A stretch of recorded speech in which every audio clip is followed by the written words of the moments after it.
Hello, everyone.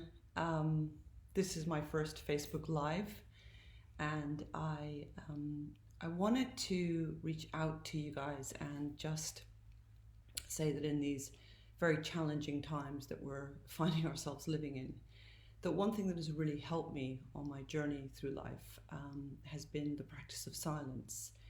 And I've been sitting in silence, well, when I say I've been sitting in silence for about 15 years, not completely the whole time, but I have been practicing silence um, for years now, for about 15 years, and it's something.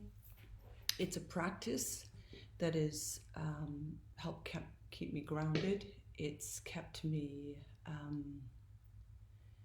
feeling peaceful. It's enhanced my relationship with God. It's deepened my relationship with God. And it's something that I think the world desperately needs at the moment. Really, really desperately needs. So just to say straight off, I am not a teacher. I'm not a contemplative teacher, but I have been following the contemplative prayer tradition, as I said, for about 15 years. And while the contemplative prayer tradition is rooted in Christianity, silence is a gift that everyone can do wherever they are in the world, whatever religion or no religion, whatever faith, or if you don't have a faith. Silence is something that will root you and ground you and allows you to have space within yourself to listen to the wisdom within. For me, that would be the Holy Spirit, but if you don't have a faith, you might want to think of it as just allowing yourself to have space within you that can open you up to healing and hearing your real truth. So certainly for me, my journey with silence started, I was in a very fearful place in my life. I think people who know me well can hardly believe it, but I used to be gripped with hypochondria, with a horrible fear of illness and dying.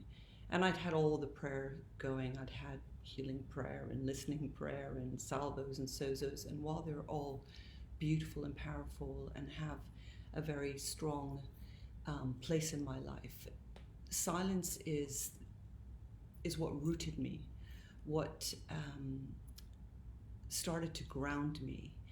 And I noticed after about 3 months of practicing stillness, just simply as Psalm 46 says, "Be still and know that I'm God." I started to notice after about 3 months, this grip, this fear started to loosen on me, and it started to kind of let me go. And I started to be able to feel like I could breathe again, which, I mean, I'm going to be honest with you guys. A bad week, I was at my doctor about 5 times. A good week was maybe 2 times. And this went on for a good number of years. And it was a kind of chance meeting with an old friend who I went to church with, who introduced me to this journey of the contemplative prayer tradition. And certainly it's something I'm very, very passionate about. I don't know if you've just joined. I can see there's some people watching. I got some people watching. Hello. It's something I really, really believe that certainly for a younger generation needs to be more and more. I think you guys need to practice it. We all need to create space in our life. We all need a space for digital detox. The irony of doing this on Facebook Live is not lost on me. But as of tonight, 12 p.m., I think most of you will know that the UK government has closed all bars and restaurants. And before I start, in case I forget to say that at the very end of this,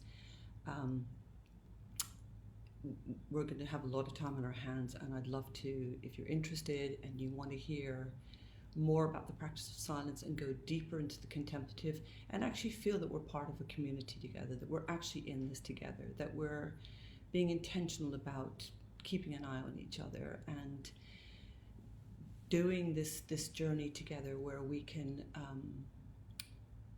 practice stillness, detoxing digitally, learning to be still.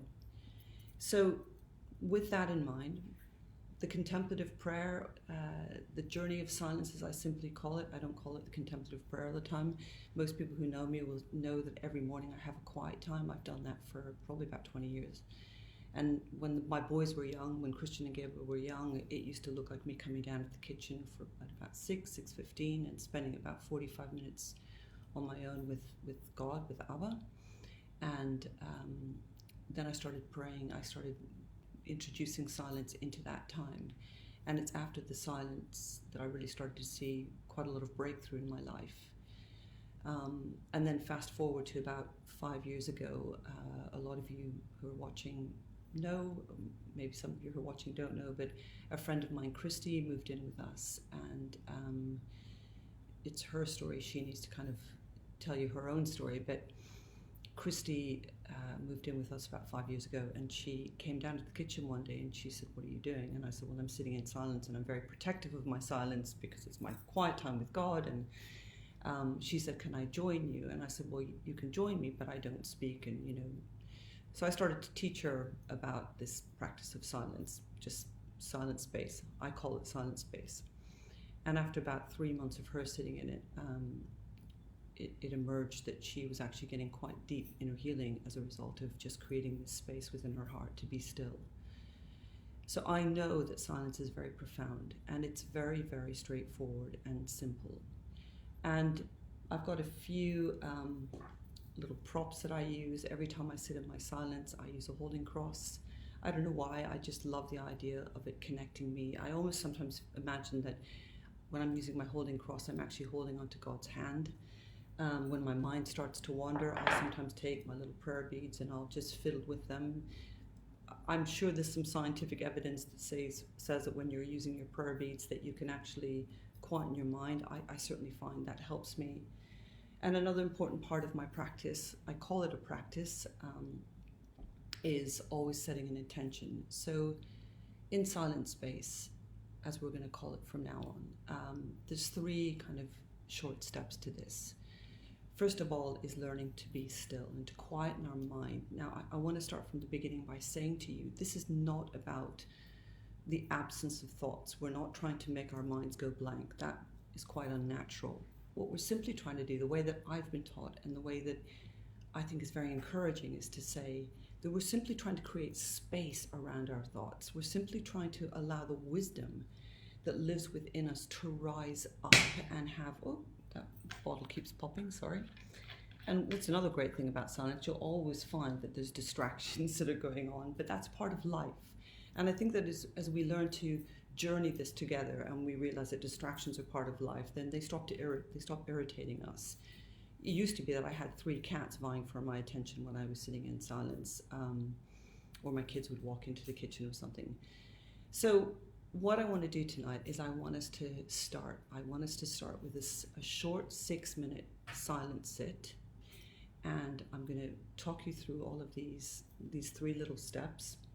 The first step is really to work with our breath. Now, again, if you're a Christian and you're watching us, we know that God is called Yahweh.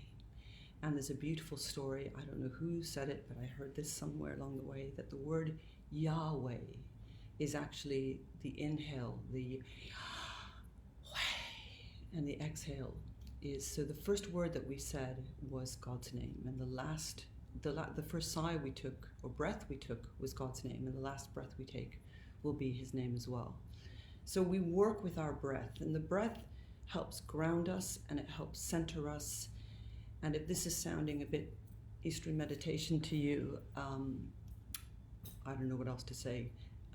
We all need to breathe, and we all need to learn how to use our breath to still ourselves. It's a very powerful tool to be able to still yourself using your breath. So we simply start by taking a few deep breaths in. I'm going to talk you through the little steps, and then we're going to do it. So we start by taking a few deep breaths in, and it's very important for me to set an intention for my silence. So usually, most days, like every day, there's something I'm worrying about, there's something I'm pondering, or there's a prayer that I have before God that I simply don't know the answer to. I would say most of my prayers I don't know the answer to, but I know that he does. So I often take a stone. I wish I could show, maybe I can show you. I actually have a little plate, a plate of stones. And each of them represent different things. So for example, they're not necessarily exactly named for these things. But for example, say I'm praying specifically for my boys. Oh, I'm just going to do that to the bottle. That might represent my children. My intention in the morning might be to pray for Christian and Gabriel.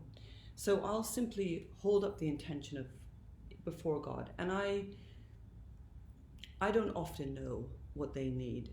I just know that God knows what they need. So I'll hold up the stone and I'll just say, my intention today is to pray peace over my boys. And I lay that stone next to me. And I thought tonight, given everything that is going on in our world, the whole world with the coronavirus, that perhaps we could set our heart's intention collectively to pray for the healing of the world. And again, if you don't have a faith, don't get caught up in Christian jargon.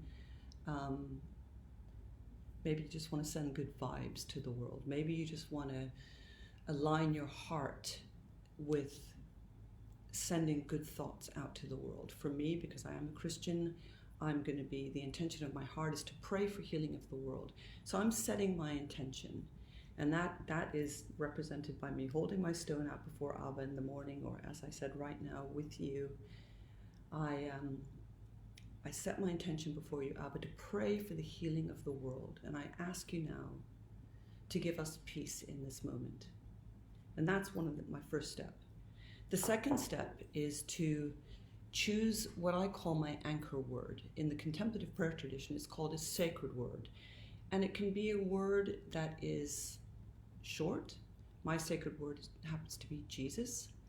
It can be a short phrase, such as from Psalm 46, be still and know that I am God. It's anything that anchors you. So the idea is that you're wanting to bring your thoughts back to your sacred word, because your thoughts will run amok. They call it monkey mind.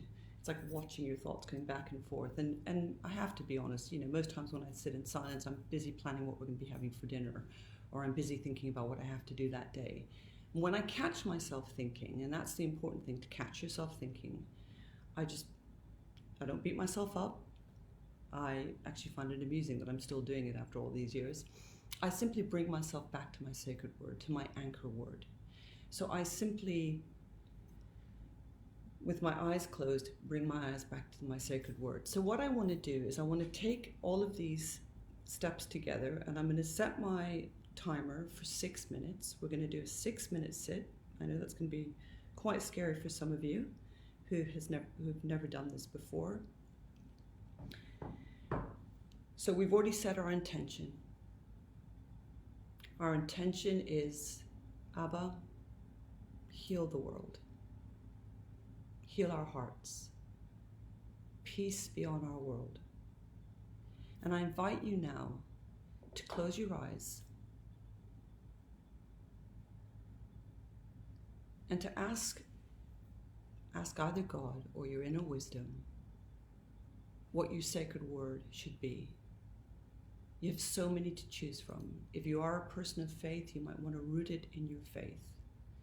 If you don't have a faith, you might want to root it in a desire that you have for yourself, such as peace or joy. So take a moment. Don't worry if it's right or wrong. There is no right or wrong in the practice of silence. It's simply a matter of trying to be still. So I invite you now to close your eyes. You've probably got your eyes closed. And we're going to start. We're simply going to start by taking 3 deep inhalations in, 3 breaths in, fully taking them in. So starting with your full inhalation, breathing in.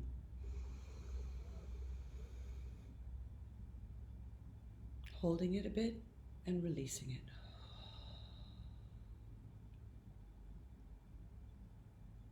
Take another deep breath in.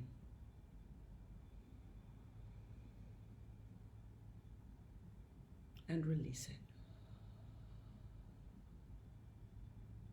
Take another deep breath in.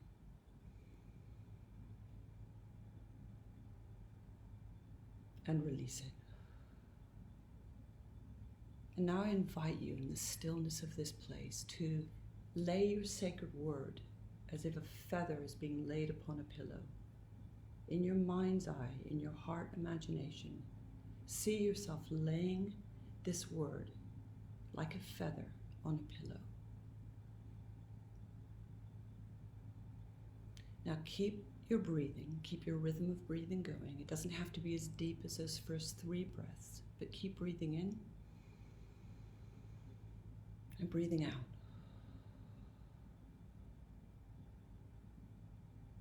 Breathing in,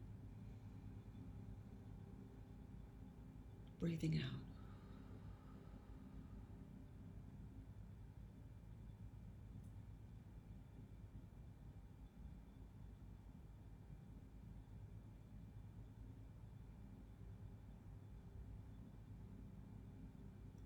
Reminding yourself of your sacred word. Breathing in,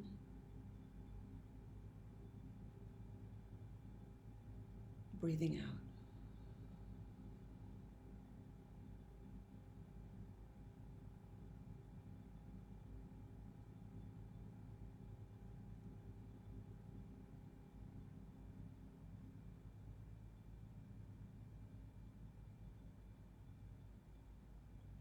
Not beating yourself up when your mind starts to wander. Just gently reintroduce your sacred word, your anchor. Breathing in, breathing out.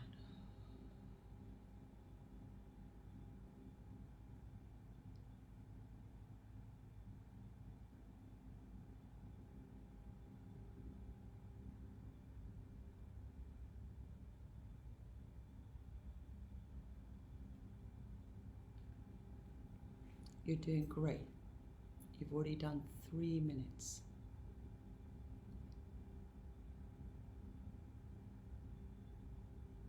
Breathing in, breathing out.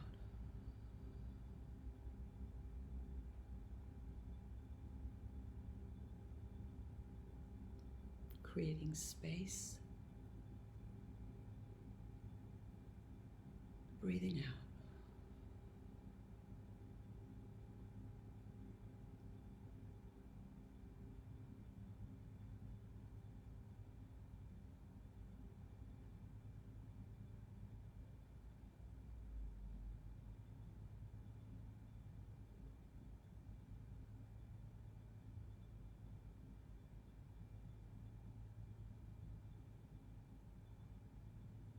Reminding yourself of your sacred word.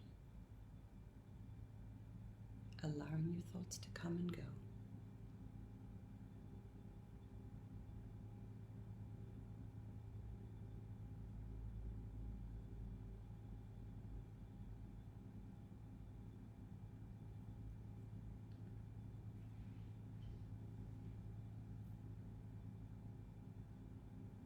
Breathing in,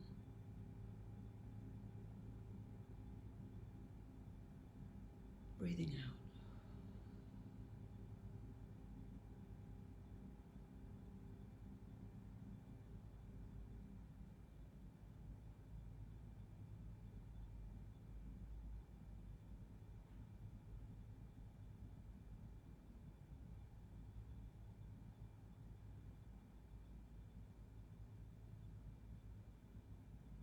Anchoring your mind in your heart, in your sacred word.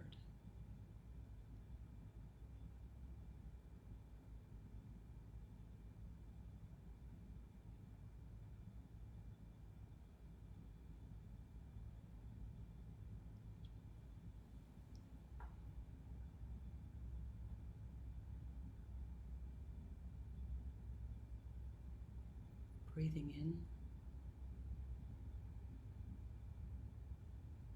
breathing out.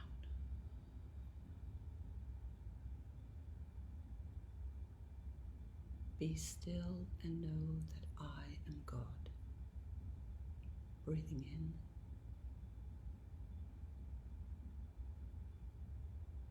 Breathing out.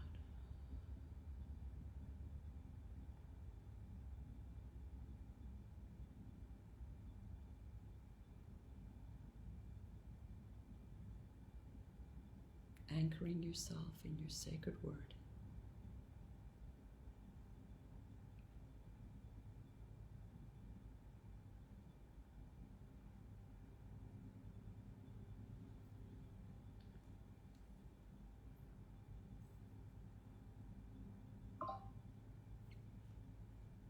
Well done.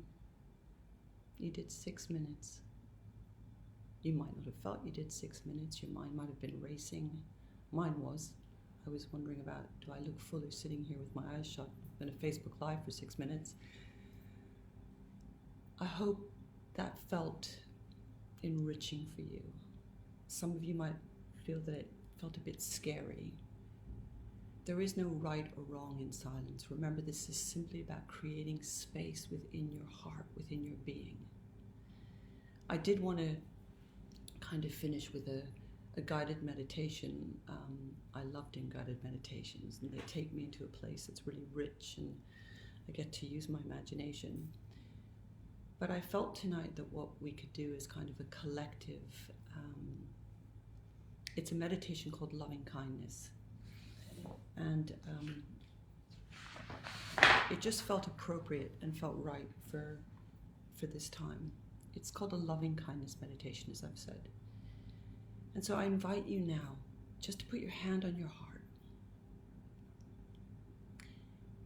In this time when we're all feeling shaken and we're not quite sure which way is up, and we're trying to abide in the shelter of the Most High, as Psalm 91 says, I just invite you to close your eyes with your hand on your heart and repeat these words over yourself.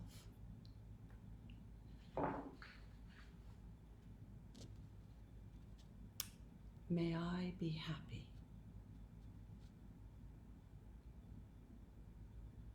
May I be well. May I be safe. May I be peaceful and at ease. Let's speak that over ourselves again. May I be happy. May I be well. May I be safe. May I be peaceful and at ease. Now we're going to take this a step further,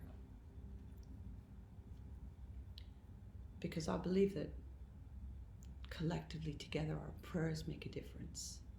Our hearts' attitudes make a difference. So now we're going to take this a step further, and we're going to pray this and speak this over our communities, our neighborhoods, our cities, our nations. Maybe there's someone that you know that is suffering at the moment or frightened, maybe a family member, or I'm going to speak this over my children and my family. Oh, I'm getting emotional. I'm going to speak this over my friends, all of you who are watching tonight. And I just invite you to do the same thing. So now we've spoken it over ourselves, we're going to extend it to others. So maybe close your eyes and imagine who you're speaking this over. May you be well. May you be happy. May you be safe. May you be peaceful and at ease. Let's do that one more time with your eyes shut. May you be well. May you be happy. May you be safe. May you be peaceful and at ease.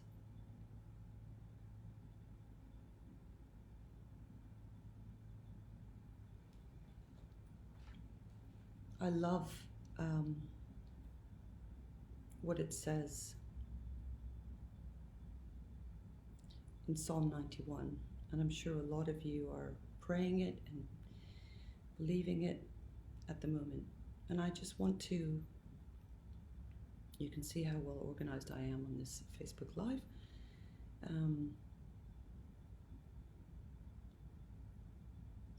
I just want to read these words over you.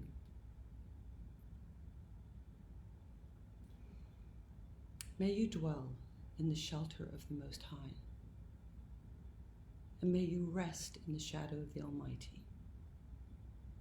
You can say of the Lord, He is your refuge and your strength, your God in whom you trust.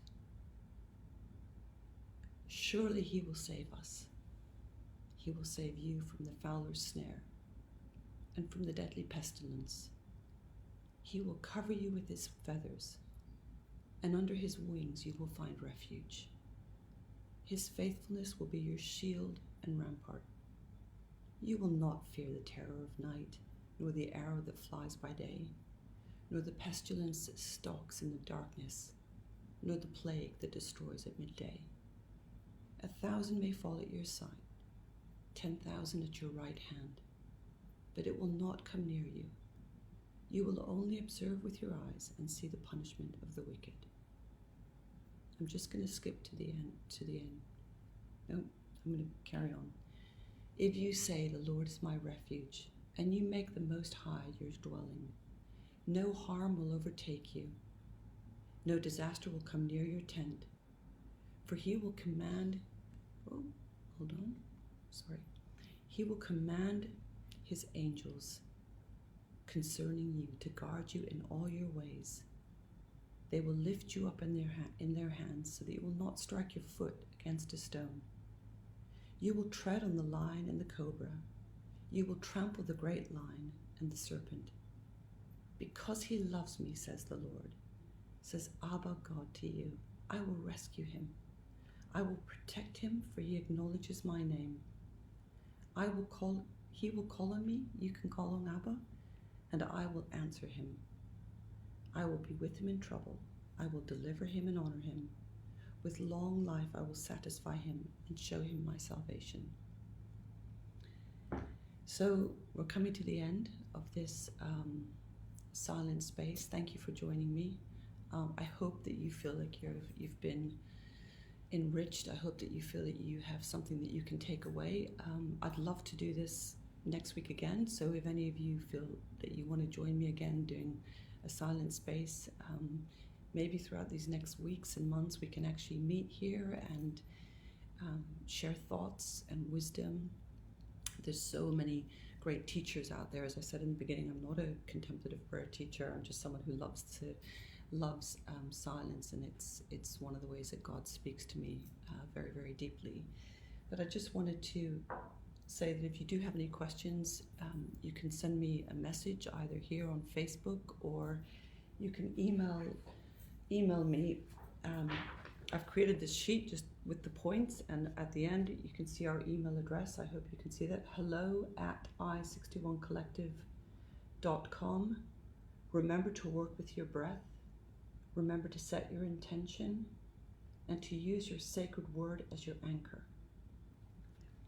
And I just want to read finally this Irish blessing over you. May the road rise up to meet you. May the wind be always at your back. May the sun shine warm upon your face and the rains fall soft upon your fields. And until we meet again, may God hold you in the palm of his hand. I hope you've been blessed. Hopefully I'll see you again soon. God bless. Thank you for watching.